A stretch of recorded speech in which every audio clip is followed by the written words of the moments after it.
back up. So It should pretty be much, working. it's one of them things that they need to upgrade, pretty much, like in an app, like Yeah, within when they an make in-app upgrade. Yeah, in an app that you use all the time. It's like, man, this thing, if it had this, it'd be perfect. yeah. Just one little thing, and it's some like backdoor operation. Like, come on, man. I'm gonna test it now to make sure we're coming through. All right. Mic check 1 2. Yeah, 2 2 1 2. we should have sound now. The meters and everything is coming in clear. See some ones in the chat just to know the sound is coming through. Michael Checker, looking for a Michael Checker. Checker burger. I don't eat checker burgers. The voices? No, let me stop. I didn't say that. Don't say that. I used to eat those. Peace, everybody. Peace, y'all. Grand Rising.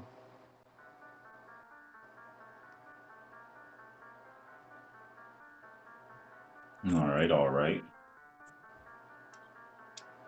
Post in the chat real quick where we're reading from.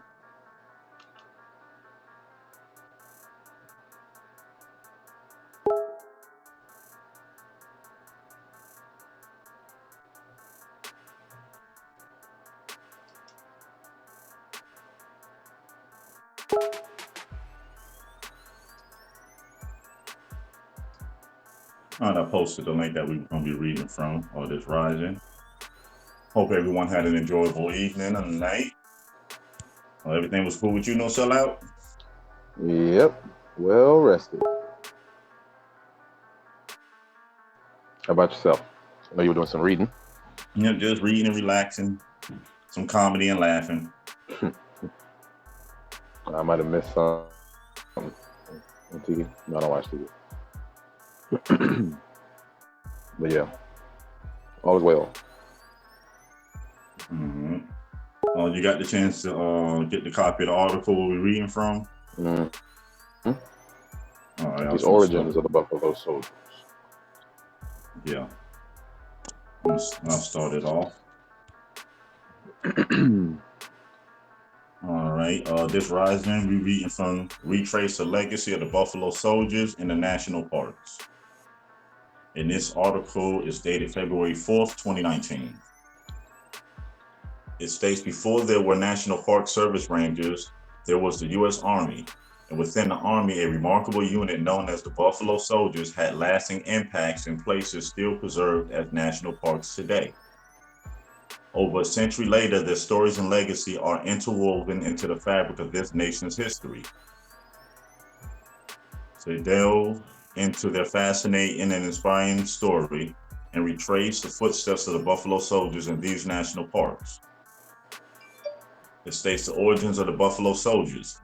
After the Civil War, it quotes, black soldiers were able to enlist as regulars rather than volunteers in the U.S. Army for the first time. The men enlisted for 5 years and were paid $13 a month in addition to room, board, and clothing. I'm going to repeat this again. It says the men enlisted for 5 years and were paid $13 a month in addition to room, board, and clothing. For many, this provided a steady salary and a chance to be treated with great respect. Then in 1869, the U.S. Army restructured the troops, a change that included consolidating black troops into 2 cavalry units and 2 infantry units. These were composed of black enlisted men led by white officers. The cavalry unit served on the western frontier, protecting and assisting with the supply and mail routes, and guarding against attacks from outlaws, Mexican, revolutionaries, and Native Americans. It states troopers from the 10th Cavalry received the Buffalo Soldier nickname by the Cheyenne and other Plain Indians. The origin of the name remains uncertain, though some say it was in response to the buffalo hide coats worn by the soldiers in cold weather. Others suggest it referred to the rugged and tireless marching of the cavalrymen. The most widespread account tells that the nickname began because the hair of the black cavalrymen resembled the dark curly hair of the buffalo. It says both cavalry troops accepted the name. though they rarely used it among themselves. They saw it as a sign of respect. Given the high regard in which the Native American held the buffalo, the image of a buffalo later became incorporated in the 10th Cavalry Regiment's crest. It goes down, it says Buffalo Soldiers in the Lone Star State.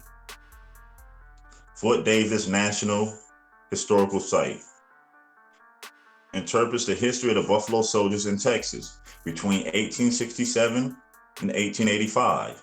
More than half of the soldiers at Fort Davis were in Buffalo Soldier regiments during periods when both black and white soldiers were stationed at the fort. They were segregated by regiment and lived in separate barracks. Says the soldiers shared the same responsibilities, including keeping the post running, protecting travelers, ensuring the safety of freight wagons, and securing the mail as it passed along San Antonio-El Paso Road. They also engaged in a number of military campaigns against Native American tribes in the area. At this time, Western Texas was largely unsettled terrain, frequent by raiding Apaches and Comanches. It says the cavalry's time at Fort Davis brought about a change as they helped transform it into a peaceful settlement area that facilitated safe travel. Next part of the state, service and racial tensions in Kansas. Captain Nicholas Nolan, an Irish immigrant who fought in the Civil War and moved up through the ranks, commanded a company of African American soldiers after the war. Together, they traveled to their posts at today's Fort Learned National Historical Site in Kansas. Nolan often remarked on his admiration of the soldiers' hard work and diligence. He wrote of the great care the soldiers took with the horses and was impressed by their eagerness to prove themselves. In 1868, his company fought in 2 skirmishes with Native Americans, one of which took place in December and resulted in the recapture of cattle and a supply train, but also left 13 men suffering from frostbite. It says, despite the camp's success, racial divides soon took their toll. Long, hard marches by white infantry under Kansas sun, while the blacks' mounted cavalry passed by on horses, led to jealousy and resentment. White soldiers were treated more leniently, and Captain Nolan believed that the other enlisted men and officers no longer wanted him and his company at Fort Learned. Trouble began after a skirmish broke out between a handful of individuals from each unit over the use of the pool table at the local store. One of the men from Nolan's company took out his duty revolver, a serious breach of military conduct. As punishment, the entire company was sent to guard the woodpile in the blizzard. On January 2nd, 1869, while the company stood patrolling the woodpile in the stormy bitter cold, the cavalry stables burnt down, killing 39 horses and destroying many goods, including grain, saddles, and ammunition. Rather than investigating further into the incident, the company was transferred to Fort Zara in Kansas to avoid any trouble, a tactic often used by the U.S. Army while troops were segregated, rather than appropriately address the racism at the root of the situation. Goes on to say, domesticating wild Alaska. The earlier American history of Alaska is a rough and troubled story. Boomtown sprang up in the southeast Alaska in response to the Klondike Gold Rush, leading to an increased need for law and order. Sagway and Dia became 2 of the most important ports, and subsequently became communities filled with lawlessness and crime. Described as about the roughest place in the world, Sagway faced particular difficulties in its earlier days due to poor conditions on the White Pass Trail and continued controversy over the border with Canada. To protect the area and ensure rule of law, 4 companies were sent to Alaska by 1899.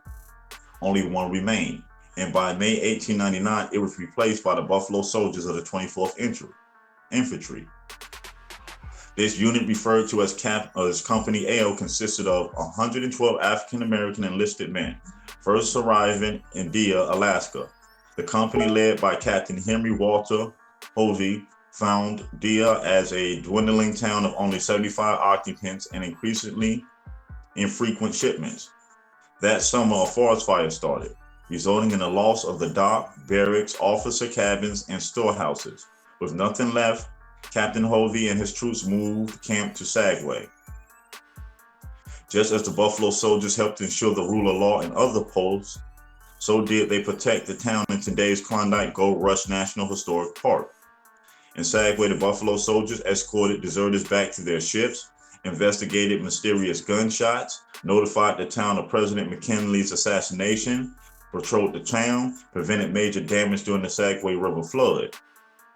The company also took part in community life, attending the Baptist church, forming a popular baseball team, joining the YMCA, and visiting the local establishments. By 1902, many of the soldiers in the company were completing their 3-year enlistment terms and chose not to re-enlist, and the remaining men were moved to Fort Missoula in Montana. The Buffalo Soldiers left a lasting impact on America's gold rush boom towns and ensured the safety of American citizens and continued recognition of Alaska as part of the U.S. You feel like reading the next part, the on assignment in the Bay Area? Yep. Okay. Let's see here. Mic check. 1, 2. Excuse me. Following the Spanish-American and the Philippine-American Wars, troops assigned to the Pacific returned via San Francisco. It was here at the Presidio of San Francisco, a part of the Golden Gate National Recreation Area, that soldiers from the 24th Infantry and 9th Cavalry were garrisoned during winter months before their summers spent patrolling in Sequoia and Yosemite National Parks. Arriving in the fall of 1902 was the 3rd Squadron of the 9th Cavalry, including I Troop, commanded by Captain Charles Young. While staying at the Presidio, the troops largely worked on regular military activities, such as work details and guard mount. Off duty, the soldiers played sports, each company creating its own team, or socialized in San Francisco's African American community. Then, in the spring of 1903, the 3rd Squadron was assigned 2 special missions. Half of the squadron was sent to the southern boundary of Yosemite National Park to maintain and patrol the park. The remaining troops, including those led by Captain Young, stayed at the Presidio for a short while longer and were responsible for escorting President Theodore Roosevelt on his West Coast tour of California. The Buffalo Soldiers flanked the president and several honored guests on horseback as he traveled down the streets of San Francisco. Roosevelt's decision to have the Buffalo Soldiers act as his quote-unquote guard of honor was seen by many as an act of repentance after an early faux pas.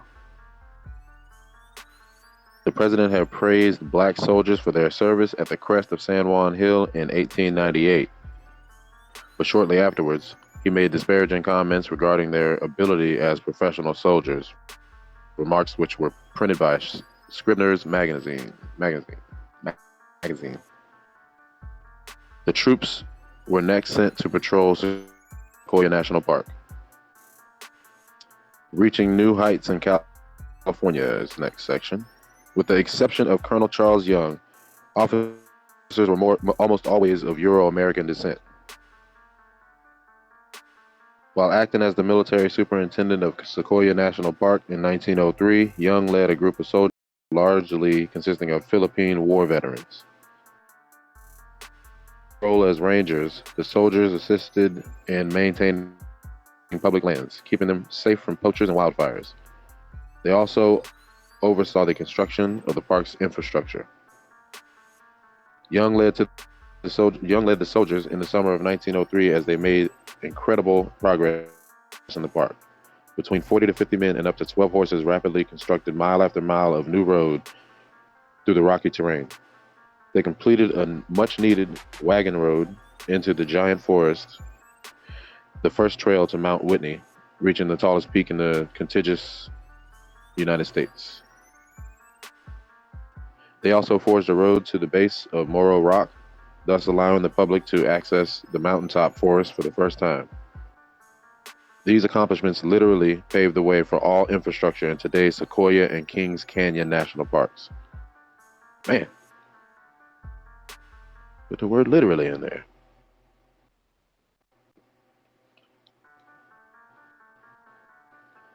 All right. Preserving one of America's most famous parks is the next section. What do you say, Bones? Well, I said it's an easier question to ask what they didn't do.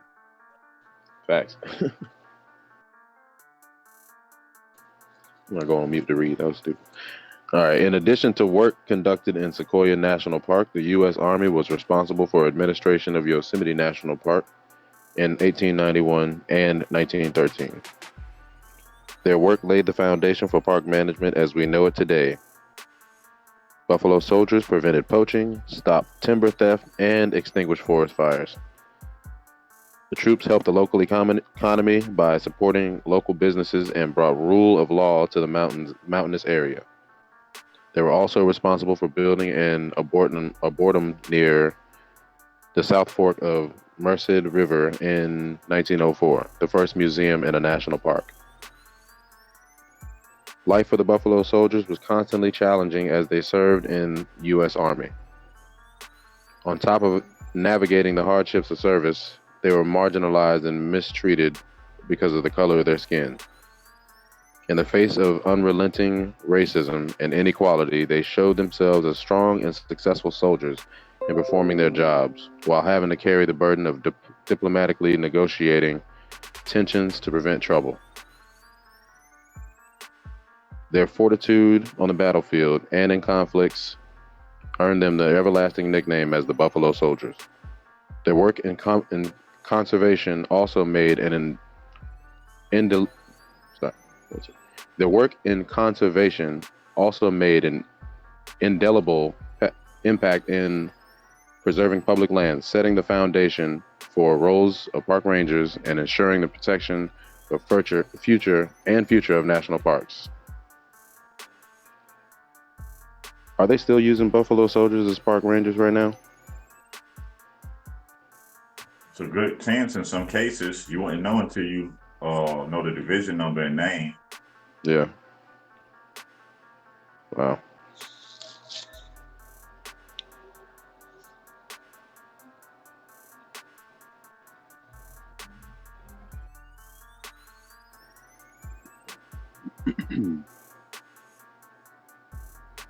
But yeah, that was a really good read on, man, what they've been doing. Some of these things we heard where they were in the timelines that we were going through. But man, can't stop one stuff. Yeah, it's just something to add on to show people the history of what they did. And a lot of times how they try to belittle the story and make you think that they were just some dumb slaves, but then you come to realize they're responsible for the majority of the infrastructure and paving the way for life as you know it in a lot of these towns.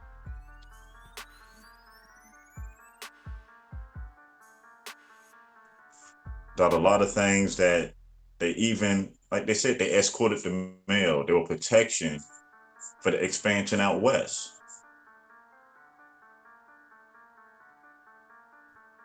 And you remember with the Trail of Tears and the expansion going out west, they told you Indians were relocating people out there. But now you read in the Buffalo Soldiers that they're the ones relocating people out there. So who are they again?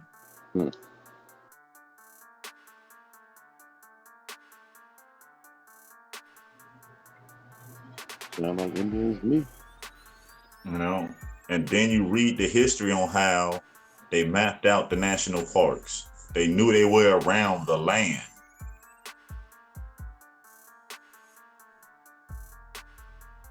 And not to mention they were being sent all over the world.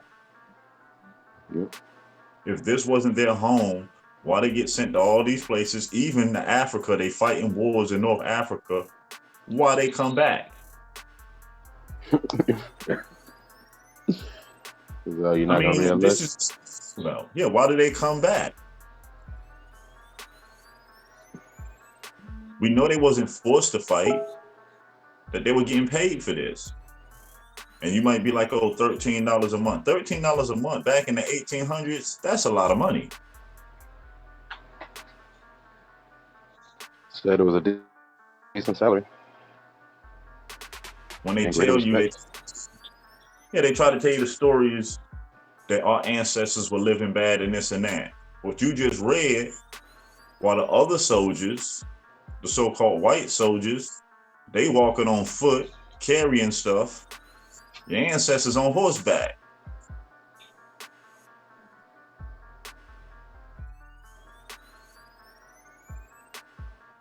You don't know nothing about no horses, but you can ride them better than the people that supposedly taught you how to ride it. What? Show me how I taught you again. Yeah, no. A bunch of amnesia, I guess. What's going on? And not to mention that you do got some regiments of the Buffalo Soldiers, as we were reading, still that are active today. Mm-hmm.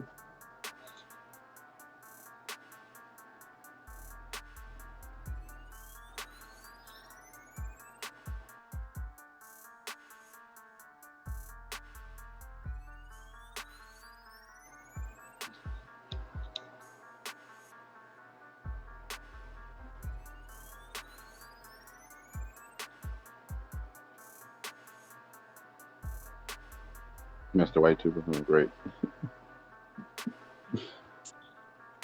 Yeah, a lot of them did get problems with getting their pensions and getting the money that they were supposed to get paid once they retired. Yeah, a lot of them from that time did have that problem. Because you got to think, we're talking about the time of Reconstruction. If you pay attention, they used the Buffalo Soldiers very heavy during the time of Reconstruction. You're talking about the 1890s, 1880s, 1890s, after the Civil War. What happened after the Civil War? Reconstruction.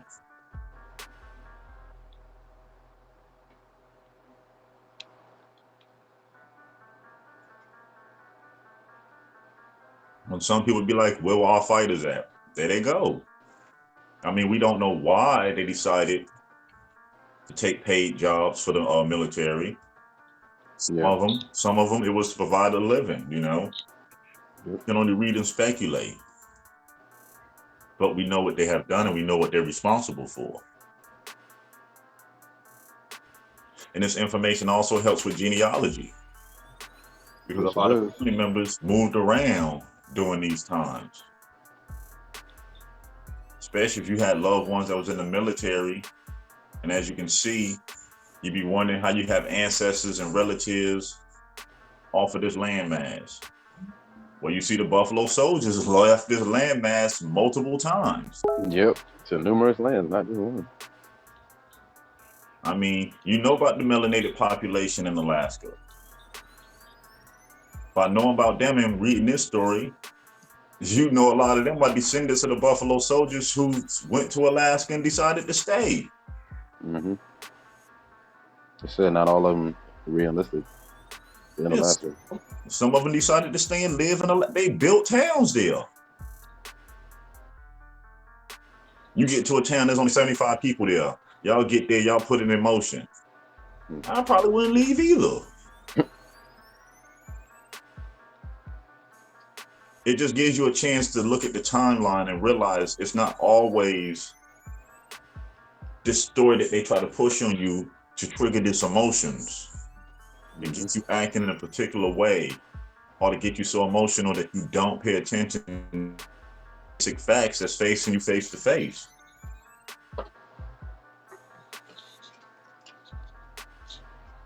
We know, again, like we said, they use Buffalo Soldiers to hunt and run down and capture other Indians. Well, if you're a foreigner on this land, how you been here their whole life? Obviously, there's something wrong with this story. That's like you beating me in hide and go seek in my yard. What? Like, wait a minute. And I done been in this yard my whole life. Just don't sound possible. Can't say it can't happen, but the chances are very slim. Yeah. Check the chat real quick. And also on that, I mean, let us know how y'all feel in the chat about what we've been going through on the Buffalo Soldiers. What's your feelings and what's your take on it? Definitely, yeah. You know, it's not all about what we stand or what we have to say about it. We enjoy hearing what the relatives take from these stories.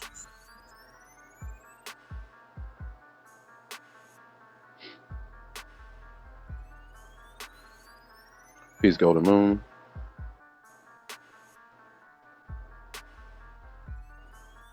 Enrique, peace. Darian Woods, peace. I think Michael Robinson's in here, peace.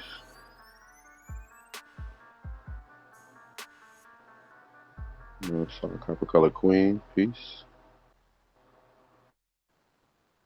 No, but at this, remember when we're reading updated articles from the 2000 and they classify them as African Americans. But when we started the beginning of the week reading from that actual time frame, the term African American was never used on them at that time. We got to remember, we didn't become African Americans until 2000. That term did not get put on the census until 2000. So you've only been able to identify as an African American for 19 years. Let's get this. So they the term is only 19. Yeah, it didn't apply to us until 2000. Officially, yeah, that's crazy. Yeah, officially, it didn't take hold until 2000. So there was nobody classified as an African American before the year 2000.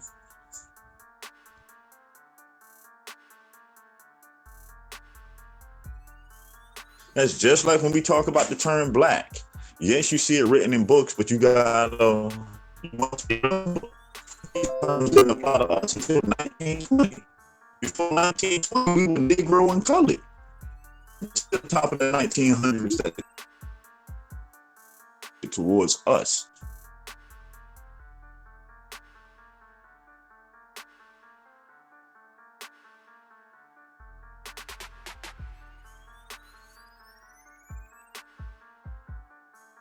That's why we always say when we read, a lot of times you got to remember the year that these stories are taking place in and the language that's actually used.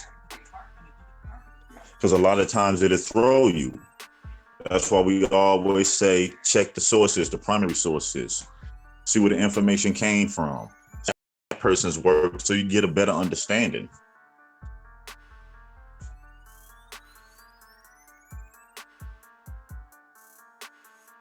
Thanks.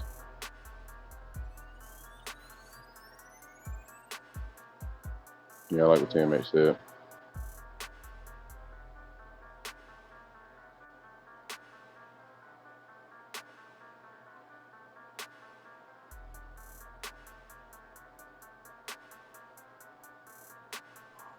Yeah, facts called per color coin TMH. It gives you a chance to connect the dots to see what's going on. And it would be nice to get more information and research, even see if we can reach out to some of the ones that are still around just to get some of the stories and get a better perspective. Because it's cool that somebody else is telling you a story who was told the story, but it's always better if you can get it directly from the source, the people who lived through it. It was their life.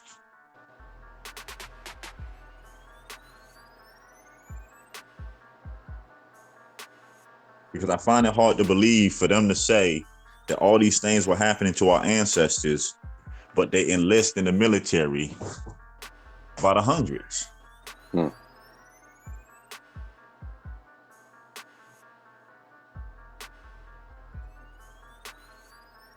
That yes, true indeed. Yes, you had issues where because of the color of your skin, you had some people that didn't want you around.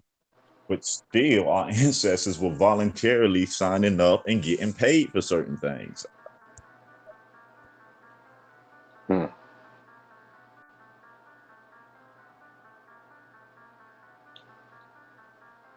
mean, it's even going back to what we read, 2 days ago with the Filipino-American War, that the letters that were sent from the U.S. soldiers to the U.S. media, they were telling you what the one soldier said, he relished in the glory to open fire up on black skin. Yeah. Just like yesterday when we was reading about the Native Hawaiians. In the records, it stated that they looked no different than me and you. Facts. That the Hawaiians fought in the Civil War and they were part of the Buffalo Soldiers. And you know, everybody in the Buffalo Soldiers was melanated. The white commander. Officers. Yep. The white officer leaders. Yeah. So if you can have Hawaiians and Filipinos fighting alongside the Buffalo Soldiers, I mean, it don't take rocket science for it to dawn on you that these three sets of people look identical at this time. Man, how about those how about those cartoons that have been passed around a little bit in the back chats of each of these nations when we went to war? The representation of them, like the little Sambo character, like each one of the nations, not one nation or land. Was it the Philippines, Hawaii? Man, I gotta get that. We gotta get that. Yeah, not to mention in the 1800s, Hawaii was known as the Kingdom of Hawaii. Man. And not to mention that we also learned that the majority of the indigenous population of what we know as the Philippines, they relocated them to Guam. Yep.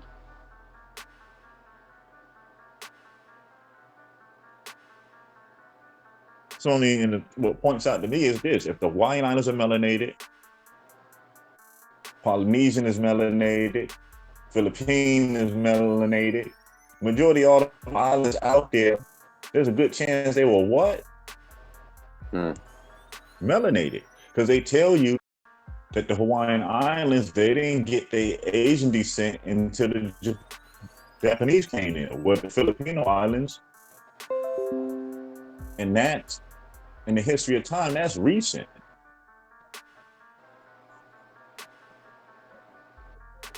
That they had what, 3 different sets of people moved in on top of their population. Yeah. So you take the Spanish, you take the so-called European American, and you take the Japanese, mix them in with the original Filipino, you got today over there. Slightly melanated, Asian-looking Europeans.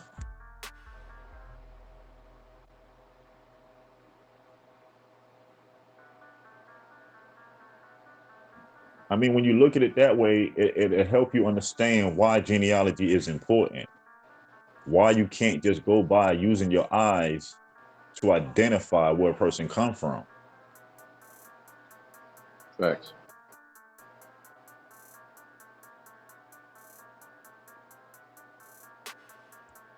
And we said it before.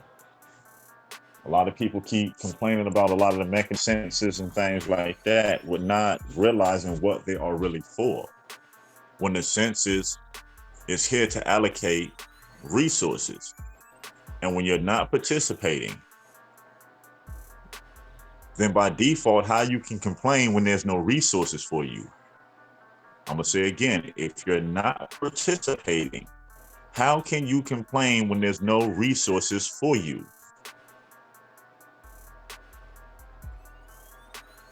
And yes, there was a time that we didn't know a lot about the resources. But now that we do, the time of whining and crying about it is over. It's time to put it into action. It's time to access it and do what everyone else has been doing with our resources. Yep. But also, we can't fall a victim to the same form of colonization that we all suffer from. We can't want to get in charge just to turn around and do the same thing that's been going on for hundreds of years. We can't turn around and want to get in charge and just want to wear the title and don't want the responsibilities of.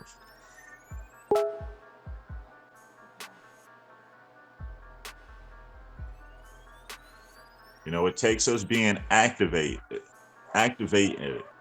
in our communities, in our neighborhoods. You know, I can't speak for no one else, but what I take from the Buffalo Soldiers is They lived in a time to where they got no kind of respect where they live.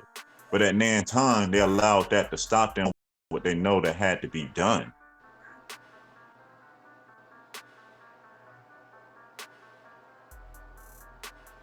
That you might only look at them as being soldiers or fighters, but the more you read about their history, you realize they built full infrastructures. They made a lot of these towns and cities that we know of today possible. Yep. And don't think they didn't take that back home if they did go back home after not enlisting again. Any of those things that they were doing, building, I mean, come on, man. They were doing that in national parks. I'm sure they would take that back home. Some of those skills learned.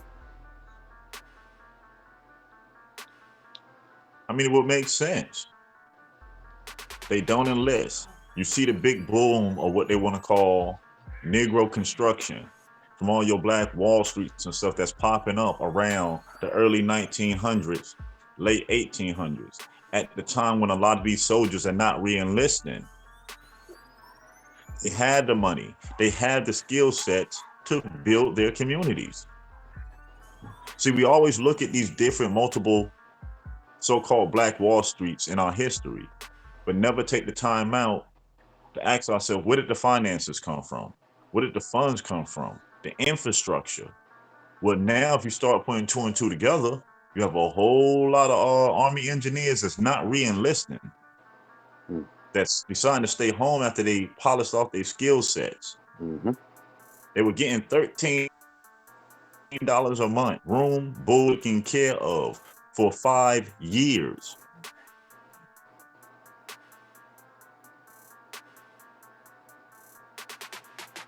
So then I started looking in on these freedmen banks, trying to see if there's a lot of that Buffalo Soldier money tied into them. Man. I'm starting on this. It's just a timeline. All of this is going on at the same time. You have to realize early 1900s. What, financial collapse? What, by 1920, 1930? Yeah. So like just in time to come get them funds that got paid at. Just in time. Because you have to ask yourself, if a lot of us never left, we stayed where we was doing our own thing, then this so-called American money would have no value to us, because we come from a system where we didn't use it. We produced goods and traded a good for a good, a solid for a solid. So you have to ask yourself, where did the influx of money and cash come into these communities to start changing their way of life? What was the mechanism that made it possible?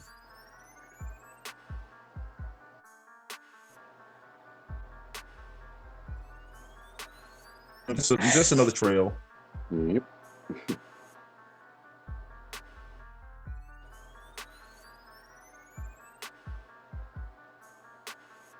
was posted a picture that I was trying to describe. I couldn't get it out.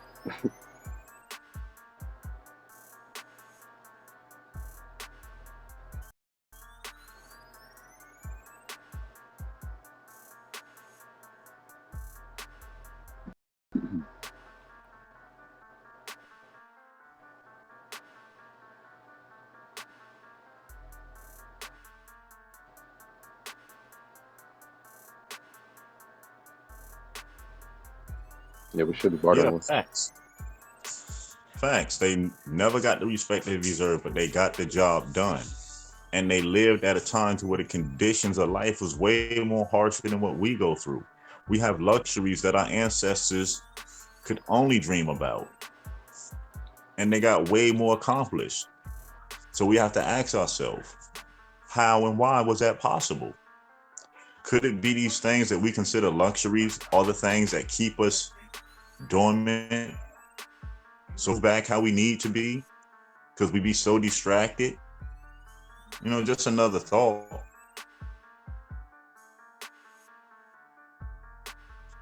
I mean, during this history, we read stories on the agenda was to have Indian agents to convince Indians to walk away from tribal life, community life, to become individuals. We see it perpetrated among our people the most. I need the bag, I need the bag. Not for the community, not for the neighborhood. not for the American Indian that's struggling to pull itself back up, because you wanna bask in the glory. You want to be seen. You want to be heard.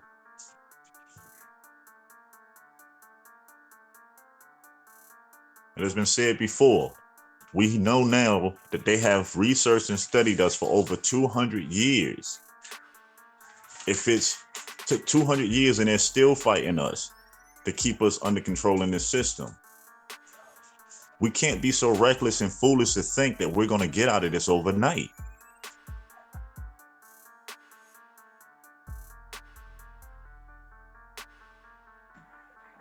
That it's going to take accepting the wrongs of our ancestors.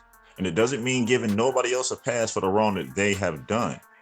But we must address our own issues first, sweep in front of our own porch before we sweep in front of others.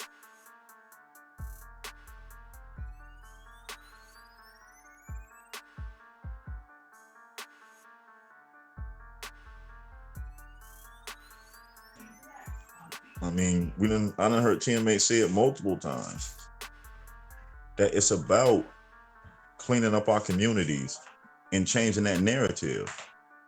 But how can we do that if we're going to support things that are wrong just because we want to be liked or we want to be seen, or the perks that we get for having particular associations? I mean, is that what we become as a people?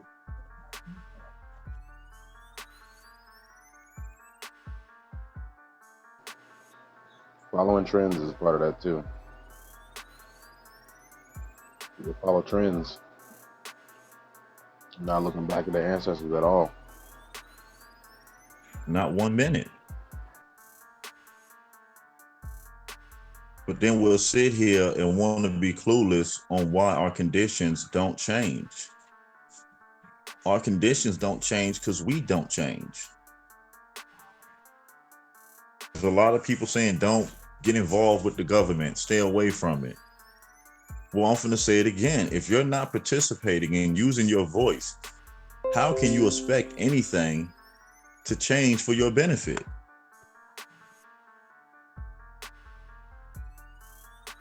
And when we talk about making actual influences and changes, we talking on the ground level, meaning in your local area.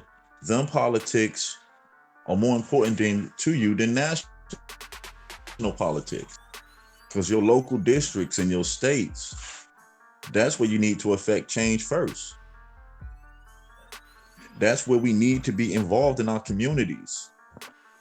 Well, we have to start making adjustments to where, yes, we know a lot of these meetings on these community builds happen during 12 noon or 1 o'clock hours. So then that's where we come together as a collective. If we all can't be there, at least in every city where we live and there's a meeting going down, we need to have representatives there. We need to have voices there. In these local political races that decide what happened in these small districts where we live, that's where we need to have voices.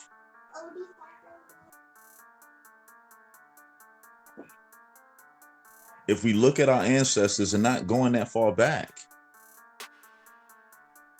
we can just go back to the 50s and 60s, and we can see a lot of the changes that they made is because they participated.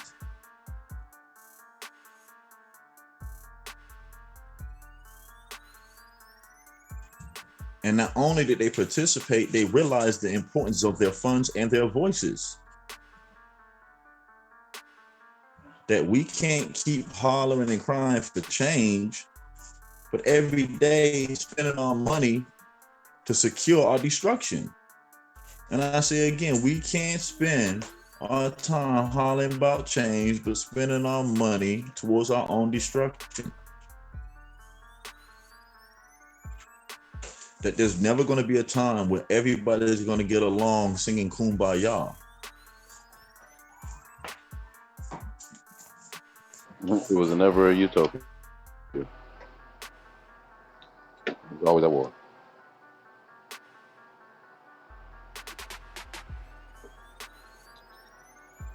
But if we're going to say that we're a prideful people, let's take the time and pride to know who we are, so we know our people. See, there's a lot of people that try to speak on American Indian history, but they don't know American Indian history. A lot of people try to tell you who named the tribe and this and that. But if you don't take the time out yourself to learn your own family's history, which is your tribal history, then how would you know? All tribes have names that they called and identified themselves by. But the only way you know is to find your tribe and take the time out once you find your tribe to learn your tribal history.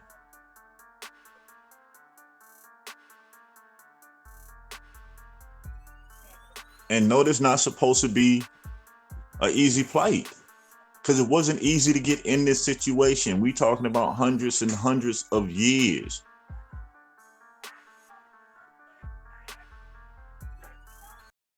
And this is the question that we must ask ourselves.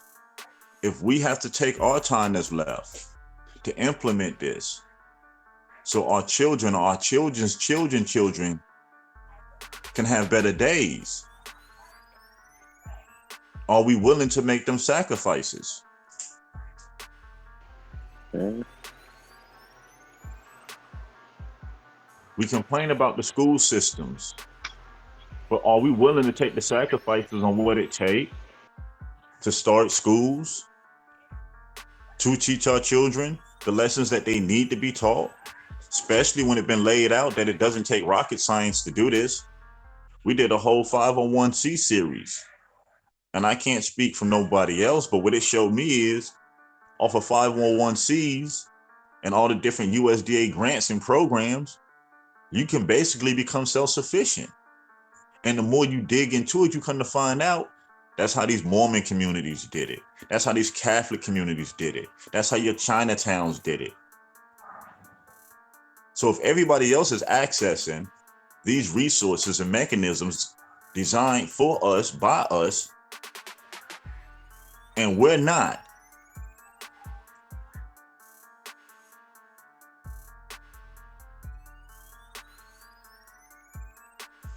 I mean, in my personal opinion, the time has come for us to step forward and start plugging in.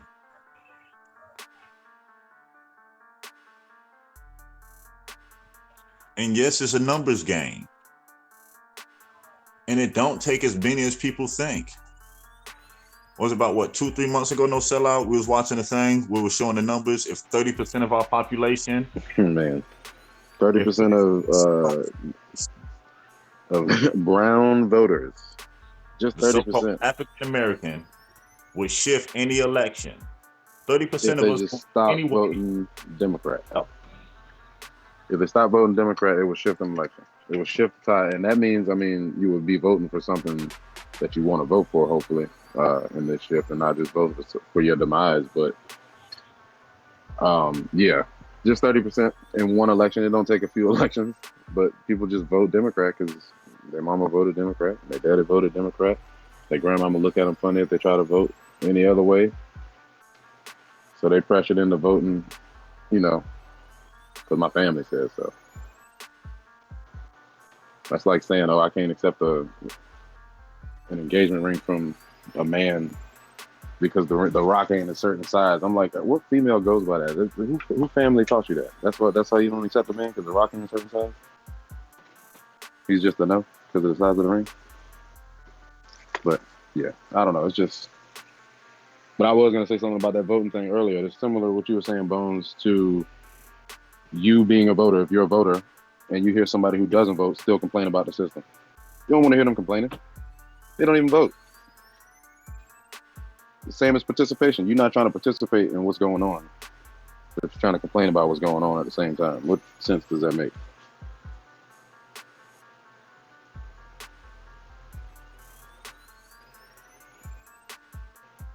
Got that right. And Ladarian, a lot of us are the great-great-grandchildren of a lot of these Indians that never packed up and moved.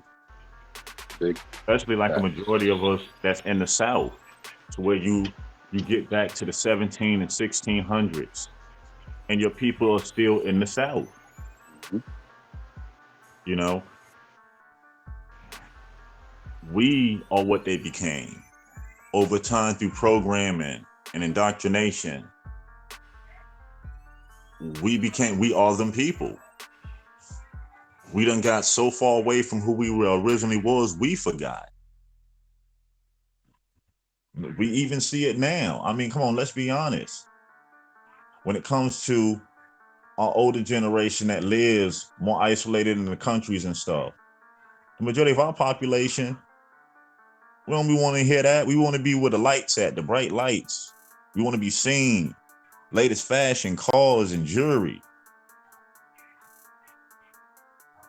I mean, that's what if you're honest with yourself, you can see that we are more guilty for our conditions than anybody else. Yes, there's been information that's been kept away from us, but now we are aware. Yes, there are resources and programs that will allow us to become self-sufficient, and now we are aware. And back to the voting thing, yeah, I mean, it makes me scratch my head. People who don't vote, don't participate, but then you complain about the political structure of the country. I mean, that's kind of backwards. To where in your local city or town or district where you at, if you feel like it needs to be changed, then let your voice be heard. Stand up and step forward to change. I don't know anything that changed for the better by somebody sitting on their behind.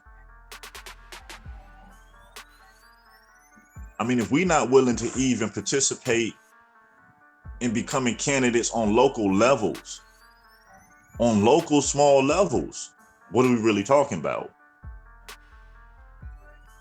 If we're not willing to start companies, to start the manufacturing of our own goods, what are we really talking about?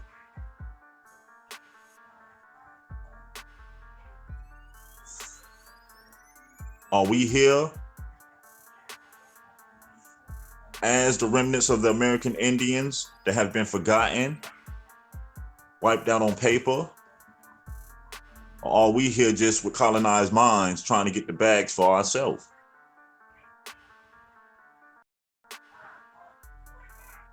Because if we're the remnants of the American Indian, then let's act accordingly. Let's move accordingly.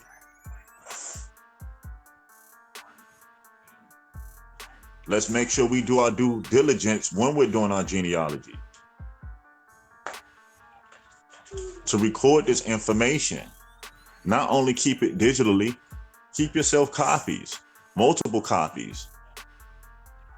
Lock them up in the safe, pass them along through the family. You gotta crawl before you walk. We can't be having our eye on the prize and we're not willing to do the first job.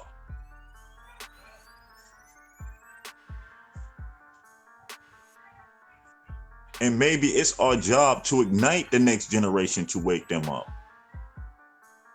But we got to start on the ground level. And that's making sure our children know who they are. That the things that we go through today are going through up to this point, that our children do never have to taste that.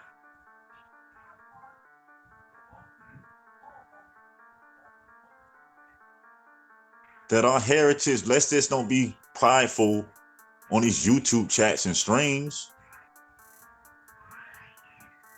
Being an Indian is more than rocking a feather in your hair.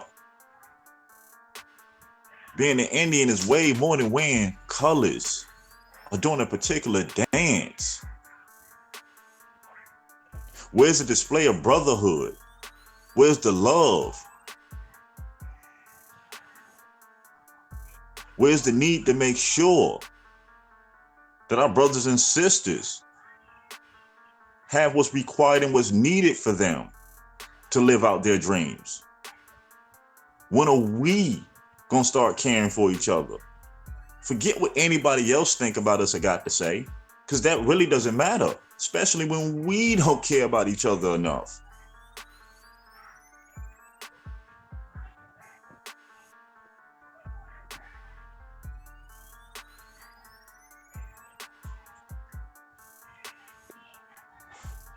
There's no time better than now.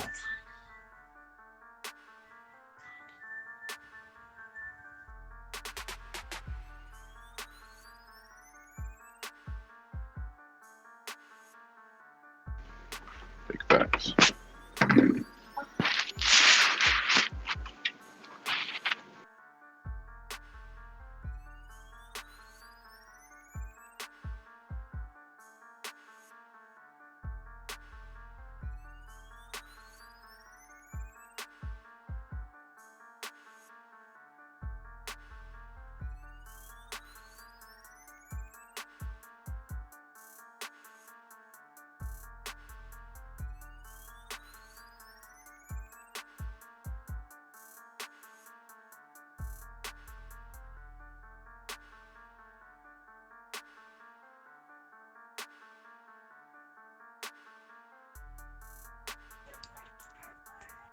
We got this, especially if we choose to.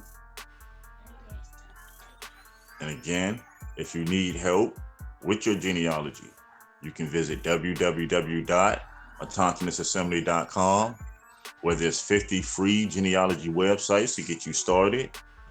There's also 50 resources to where when you get stuck, there's videos and links to more videos on tips on how to find particular descendants, Indians that's not on rolls, tax records for Indians. So basically, the information is there for you, but it doesn't do you no good if you don't access it.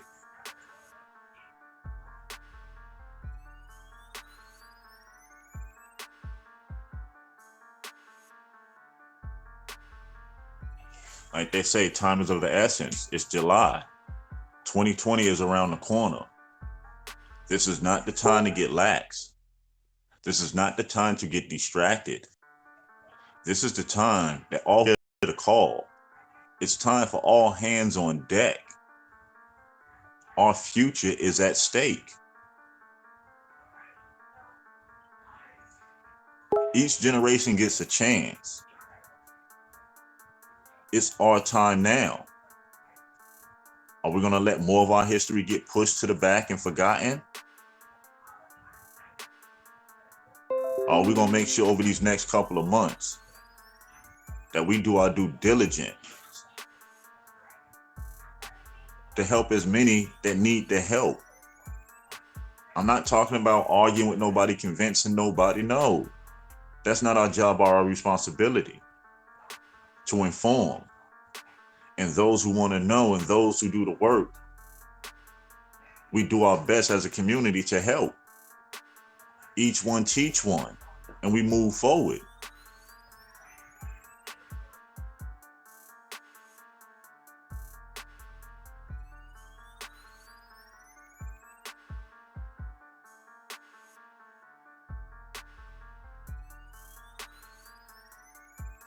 And even on that, it applies to the tribes. Because we done all heard the stories on how people complain about how the tribes look. And I understand it. But I'm going to say it again. If you're not participating, then how can you complain? There's records of the 1906 session where they went to Congress and in front of Congress told Congress they have to do something to suppress the melanated Indians because in a vote, they could never win. It was too many of us. So if we know that's the purpose, or one of the purposes of changing your name and removing you from take your voice away, wouldn't it make sense the more of us who tie back in and find out these are our tribes and we start participating, it changes the whole balance? Because now when it comes time to vote, now you can use your voice. I mean, come on, let's think about it. Wouldn't it make sense for as many of us who can participate in these things to do it and be the ones to use our voice to make change, to open it up for the others?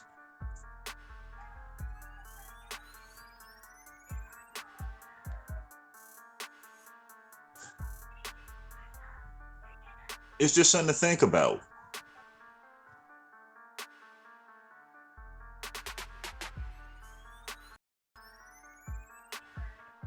That we don't need nobody to hand us anything to accomplish anything. I say again, all we need to do is change how we deal with each other.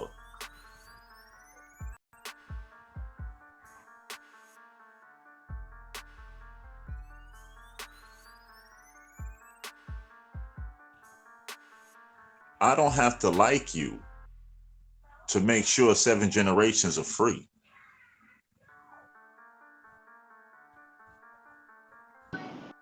I say it again.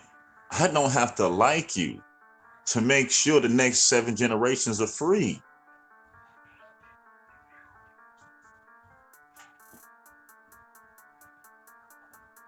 When we're going to separate the personal, the individual, and get back to the community, the greater good?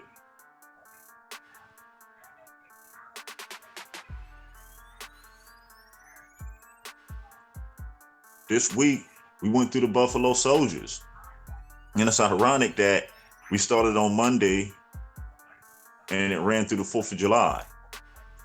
You know, and we know there's mixed feelings on that and this and that. But the one thing we know for sure, that we have American Indians, a lot of our ancestors that fought in it, that stood up and made sacrifices, whether we understand them today or not. Our history always showed that our ancestors stood up and made sacrifices for the greater good when it was their time.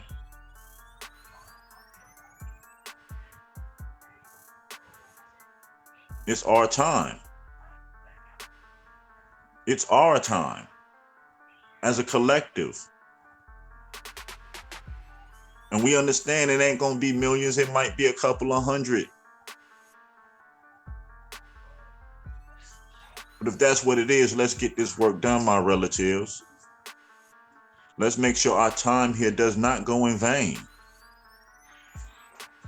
Let's make sure what we build today can stand the test of time. Because we went beyond and over to make sure the foundation was correct.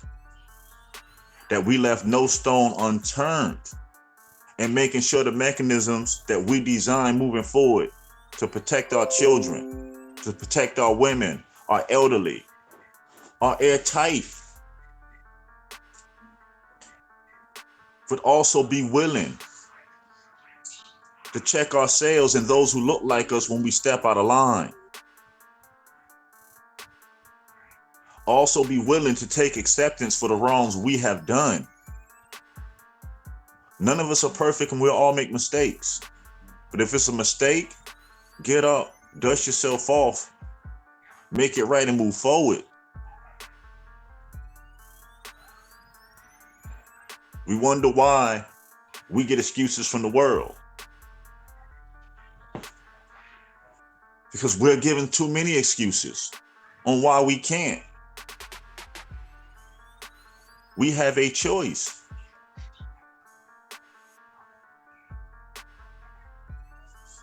How many times we're going to state that we're the 9th wealthiest group? But up to 1.7, 1.8 trillion a year.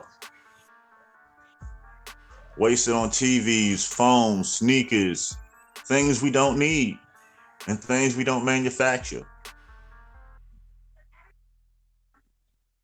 Things unappreciated.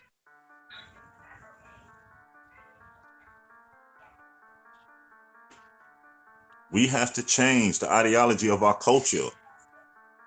This microwave thing to where we no longer put real quality work in. We show up and want to get the reward today. You think our ancestors laid it on the line because they believed that they were going to see that reward that day?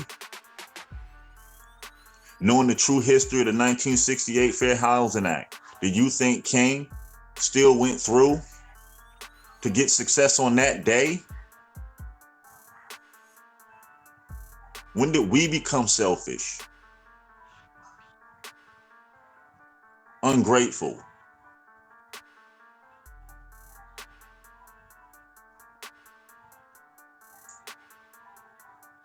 See, if we say we're going to carry pride, let's carry true pride.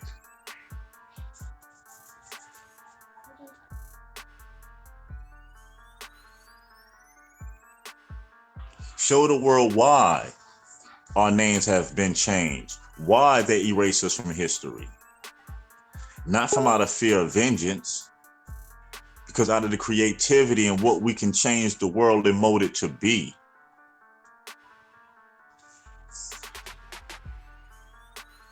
I say again, not out of vengeance, because they know that we can build this world to be a better place. And no, not everybody gonna plug into the program. That's never gonna happen. But we are the ones capable of building a society to where justice is justice. By sticking and staying on code.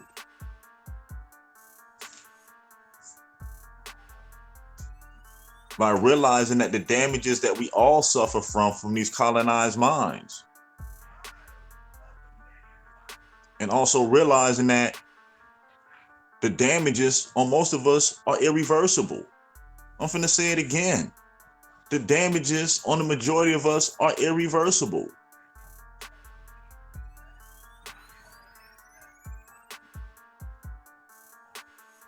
Meaning that as we get ourselves correct, we're getting ourselves correct to prepare the next generation. So if it means that we lay it all on the line for the next generation to go further than what we did, what's the issue?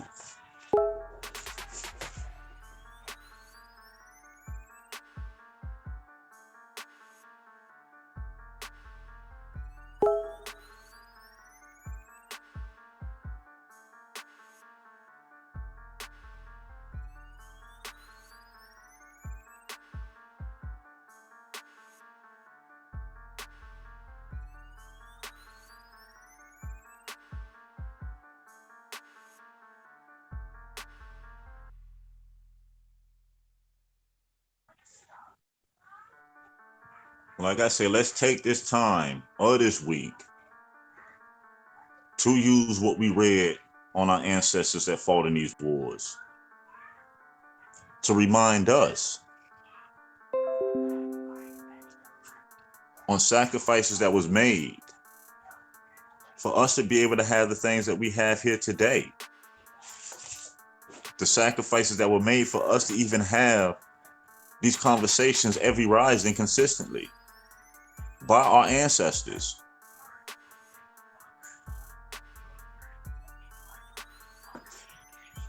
Let's make sure the breadcrumbs and the records that they did leave behind don't ever get lost again in history.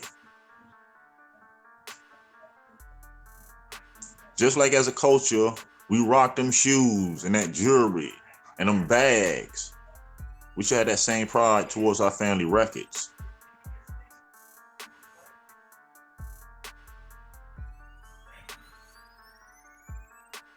You should have that love for yourself the same way. You should be willing to invest back in you the same way. You can only get out of what you put in. You can only get out what you put in. And if you're not putting in good quality, consistent effort, how can you complain?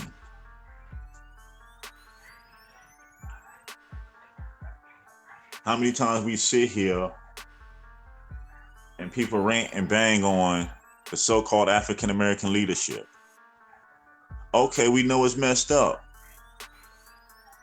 So why don't we get together and start working with our brothers and sisters that have passion in these political realms? Start supporting them. Start financing them.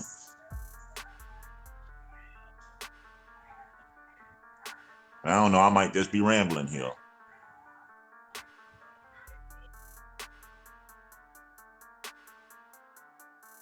Nope. When are we going to show our children something different? Not as individuals, but as the remnants of those who get it. Whether it's only 10, 15, 20, 30% of us. When are we going to show our children the difference?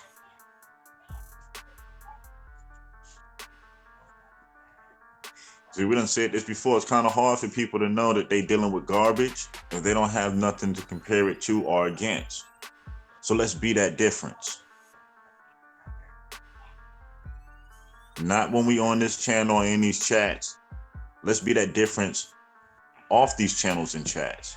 Let's be that difference in these environments where we work. Let's be that difference in the environments where we shop.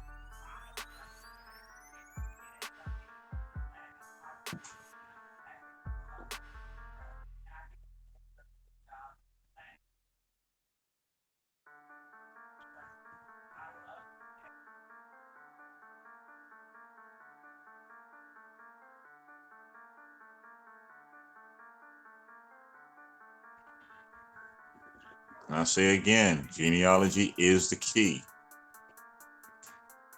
Don't be afraid to use that key.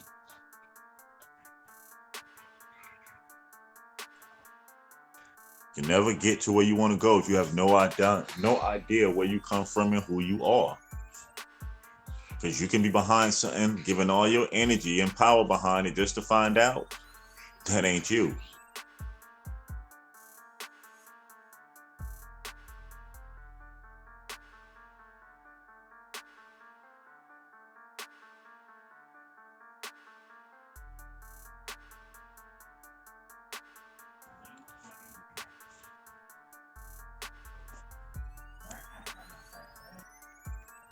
Well, I say again, those who are interested, there's a whole series on the 501Cs. Go through them and start finding out what structures that you're passionate about. What fields can you start creating?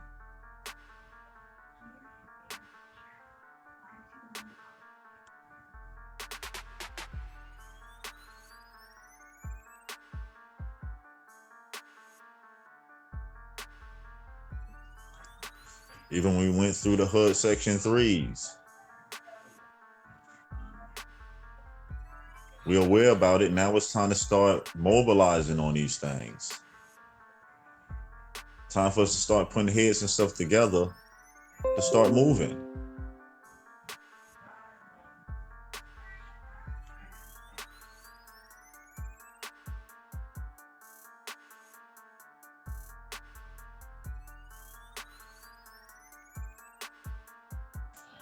How they say, if you believe in something, put your money where your mouth is. It's time for us to put our money where our mouth is and make it happen.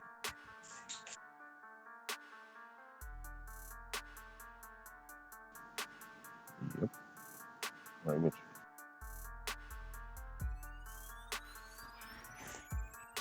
I mean, and just to bring it up again, our sister Danielle Jeffers doing, a remarkable job at the age of 21. Same mechanisms and things that we speak on with DOFA degrees, doing her part to make sure that her peers in the next generation, if they desire, can go to college and pursue other fields without worrying about the financial stress of it.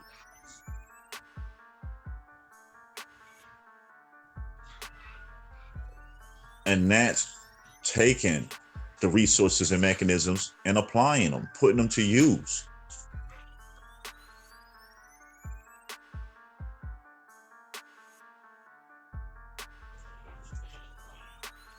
making a difference.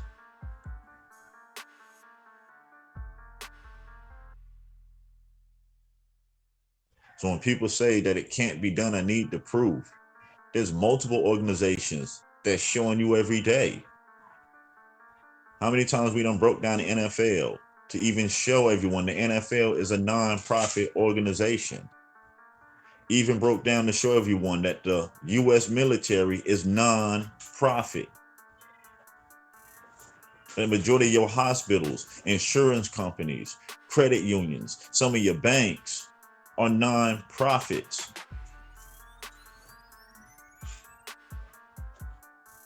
Taking in funds by providing services.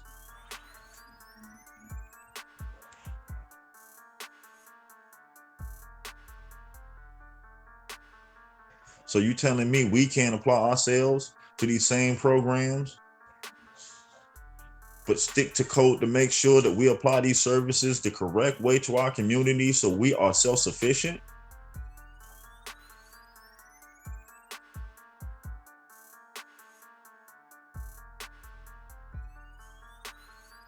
I mean, let's be honest. We can't be mad at no foreigner that comes over here that's using these systems to benefit when we can do the same thing, but we choose not to.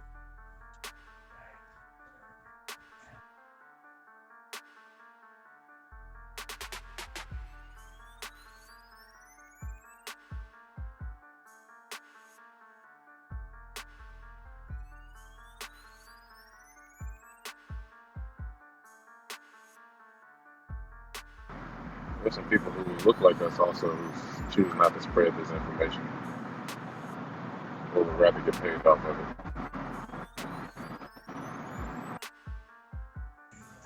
Yeah, that's why we got to be ever more effective. Change is not easy. Change is not supposed to be easy. When you're conditioned to live in a particular way for so long, when you done got comfortable to the way things are, when you've been so desensitized to where now, where we used to help when you see something going on, children fighting or somebody getting jumped, now we pull out phones and see who can be the first person to post it up online to get the most likes.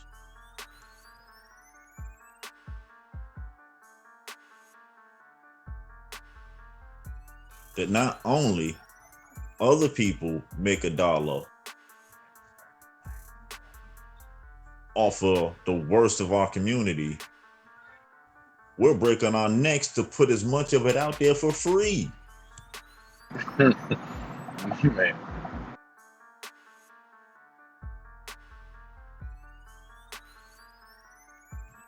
We know that's how it is.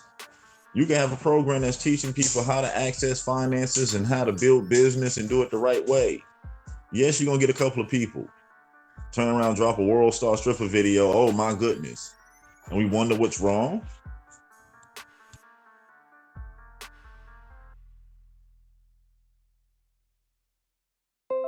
People keep hollering the problem is the system. The problem ain't the system. We are the problem. We don't know who we are in this system. We trying to do and be everything else except for what we supposed to be doing. Stewards over the land. Making sure everything is staying in balance. But how we gonna check anything if we too scared to check ourselves? It's just you in the mirror.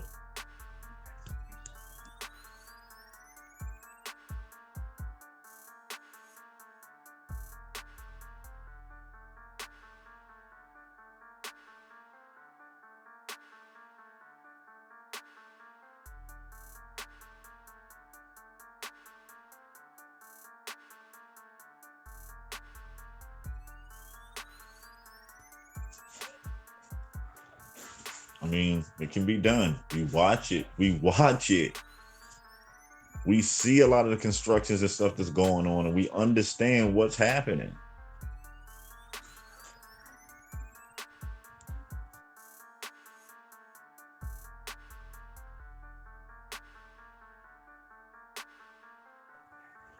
I'm gonna say it again. It's a 2020 coming right around the corner.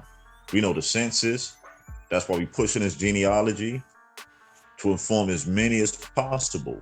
And not only that, you gonna have the eyes of the world and the nation set on an election. So you trying to tell me as a people, we can't get our narrative together in the next couple of months to make sure on the agenda?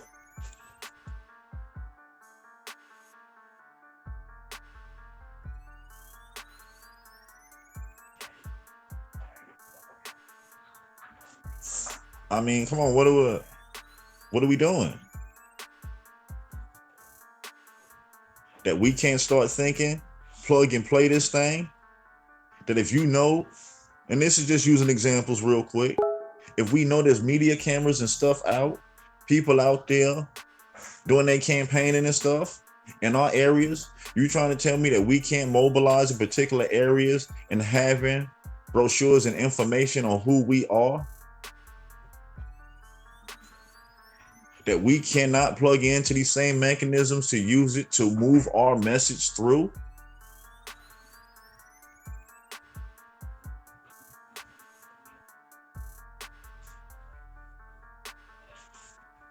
Last I remember, no sellout, correct me if I'm wrong, nonprofits get PSAs for free. I know that's a fact.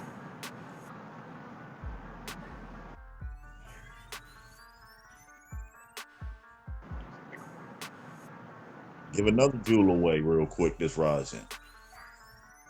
Structured it right, nonprofits and radio get towers from the FCC free.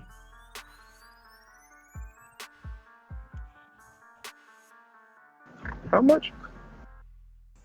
I'm finna say it again, free. You ain't talking LJ free either. Peace, LJ. No sellout said it, not I. Peace, Free. peace, LJ.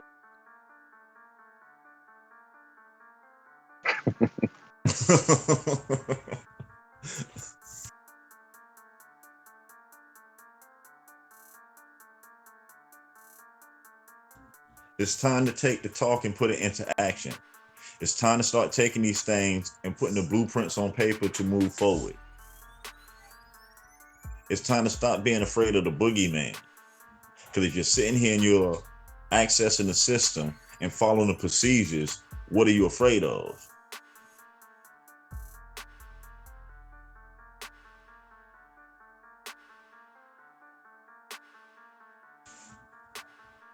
But no, go ahead, turn in all your identification, unplug from the system. Don't know how you're gonna eat, get anything else done, and just let us know how that work out for you.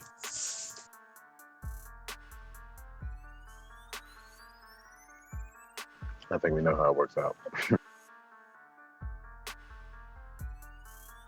Shh.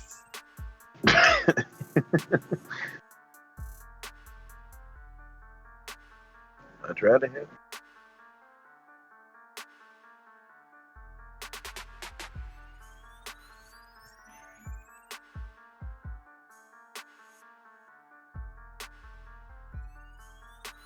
So let's make sure through our travels, through our time on this plane, that we do our best to leave it better than what it was when we got here. To make sure a little bit more of our history has been uncovered.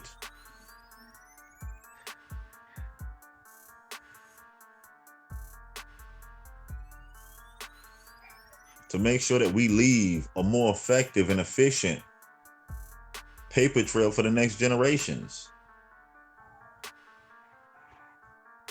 To make sure that we inspire the next generations to involve themselves in these local politics and municipalities, to start making change on these local levels. Trying to tell me we can go to a whole town that's full of one whole group, or one whole religious aspect. I'm gonna say it again, everybody else is doing it.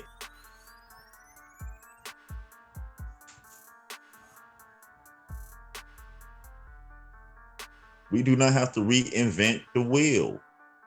We just must be disciplined and structured. Be willing to give up some of these so-called luxuries that are really keeping us behind.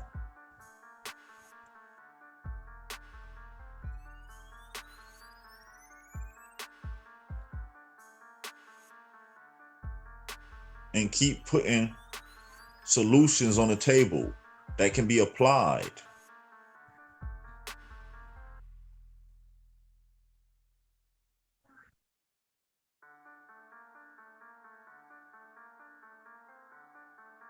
It's not like you start a business, they need you right in left leg, getting DNA samples.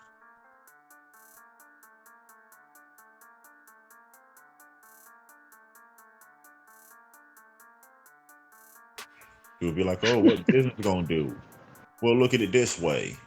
Politics now is controlled by the companies and corporations. How does that happen? Because a lot of these companies and corporations are nonprofits.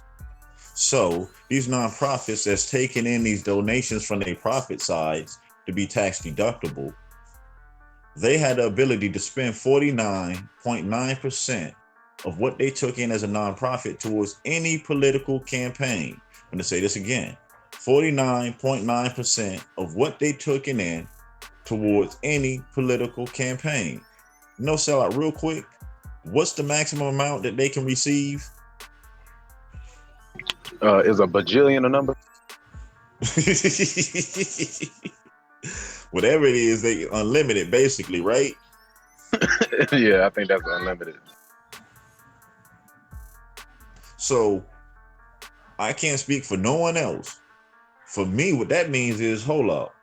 So if we plugged in, use these mechanisms, start designing infrastructures with them, we can have the finances to start getting lobbyists, getting our own governors, commissioners, city politicians. Then with them and the politicians, you start getting in front of the judges and police departments, affecting changes in law. Then you can get to the media. Because thinking you're going to get to the media first, wasting your time. You need money to get there. You don't got to go out and invent anything new when they're telling you. Nonprofit organizations take in donations. People hear donations and what you think, a bunch of people sending in that money? No. Walmart, $1 billion industry. They ain't trying to pay taxes on that. Think I'm rambling a little bit too much. No, I ain't telling too much, maybe. I say telling too much. But this is basic info, relatives. These are the mechanisms that's being used. It's not rocket science. It's the willingness to realize, okay, these are the things that we're going to partake in. And the turnaround from them won't be 6 months, won't be a year, won't be 2 years. Probably won't be 3 years. Not saying that it can't be. But we have to go into this realizing that it's going to take work, that it's going to take investment. And I like how our brother Dudu said all the time, sweat equity. How much boots on the ground work are we willing to do? Yes, YouTube is cool for an outlet. But now it's time to get out here and get boots on the ground to let your community and your neighbors know who you are.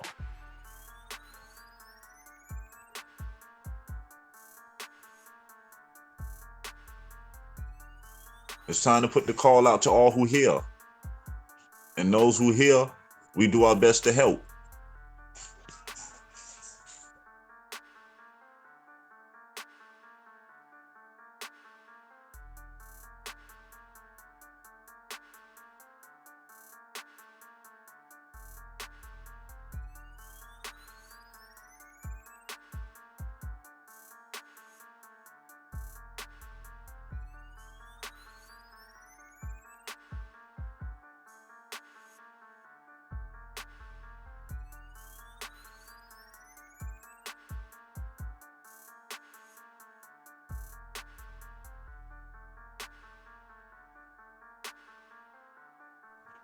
I mean, that's just, it's there right in front of us, relatives. It's right in front of us. The things that we need to become self-sufficient and help our tribes become self-sufficient. The leverage and the bargaining chip is there. But it does us no good if we choose not to access it.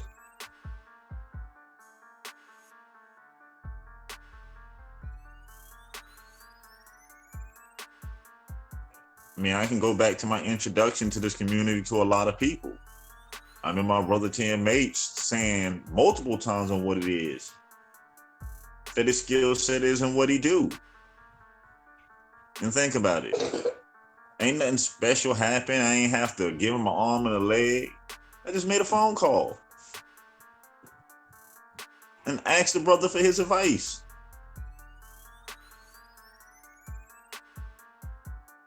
And introduced me to some more brothers and sisters.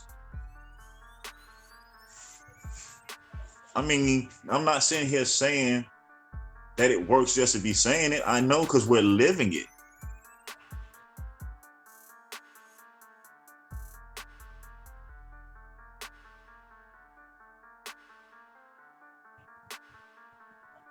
That we all don't have to agree, but those of us who know who we are and are willing to right the wrongs, it can be done.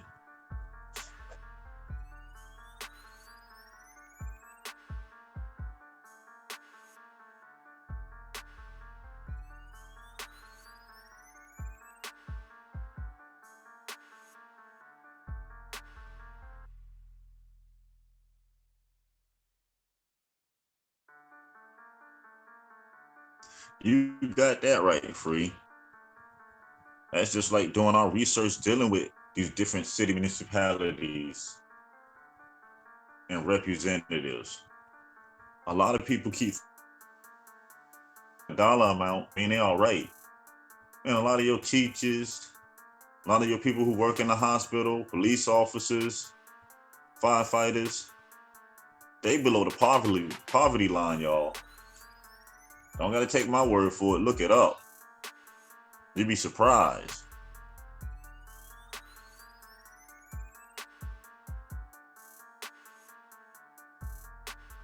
Maybe that's needed to knock a couple people down a couple of notches real quick. To start seeing the real effects.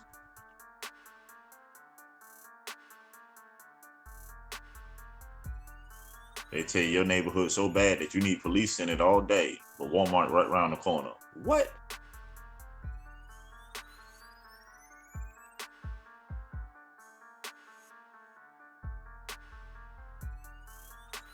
On your neighborhood, you can barely get street lights on functioning services, but across the street is an NFL stadium. Huh?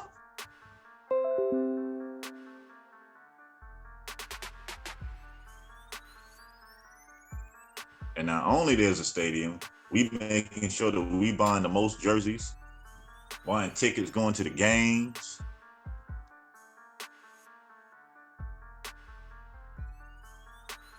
And wondering why the conditions ain't changing.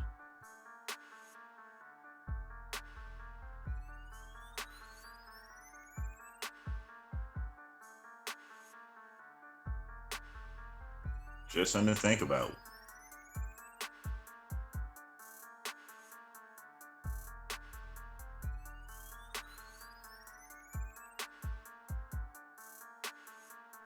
So I ask again, let's use today as a reflection. Go out and point fingers, but to see what can we change in our personal lives, and our personal surroundings, in our communities. Let's see who in our community we can help today. And why not we make that our motto every day?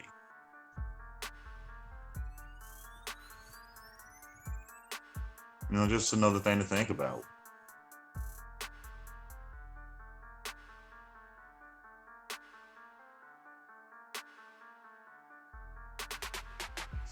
about y'all, I feel good. We did a whole week realizing and reading that our ancestors did some amazing things. Built full infrastructures, mapped out things, top flight security. Exactly. The best of the best. They were able to do all these things, and we're talking 1800s. I smile just at the thought of what we're going to accomplish. And I look forward to it.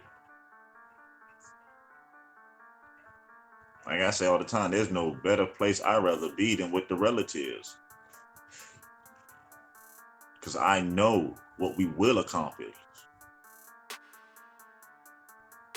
We are all here for a reason. We all make a choice to be here consistently every rising. And it does not go in vain. What we do today is recorded history. Our story. That 100 years from now, people can look back and hear and see the participation, see the active involvement of their ancestors, just like we're doing now. That's why here at the Autonomous Assembly, we make sure that we go way beyond and do our best to make sure the message that we send can stand the test of time. That our mission is to upraise the American Indian, to help the Indian and the tribes to become self-sufficient, and to use a lot of the mechanisms that we possess as leverage and bargaining when it comes to negotiating with these tribes. The days of walking into the room to a so-called negotiation and having nothing in hand are over with. Let's change the tide. Let's put his story away and start writing our story.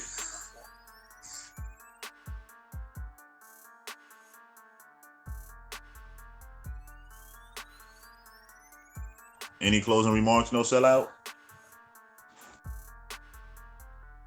Man, I'm still looking for the fire extinguisher. Man, yeah, you and the chat was dropping these flames today on this nice Friday. So yeah, man, I hope everybody was listening and paying attention. Because we still got work to do. I mean, we done did some work. We see that in our history. That we've done some work. But we still got work to do. And we got the mechanism to be able to do it. So let's get it in. It's Friday. It's time to get to work.